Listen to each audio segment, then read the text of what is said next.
Did you know that you can make a survival whistle using acorn hats? Check it out. First off, find yourself an acorn. These come off of oak trees. And you want to get the hat off the acorn, top part. The next thing you want to do is you want to take your thumbs and you want to make a V on the top of the whistle. And you got to adjust the size of the V until you get it right. And the next thing you need to do is just blow directly into the V you made. You want to keep your lips level with the end of your thumbs and just blow in. Nope, adjust.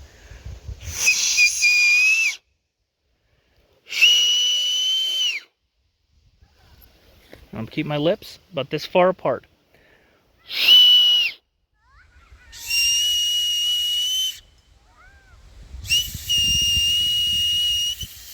Let me see the V for your thumbs.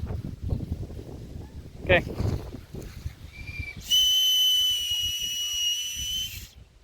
Don't forget to like and subscribe for more adventure content. BearStone Adventures.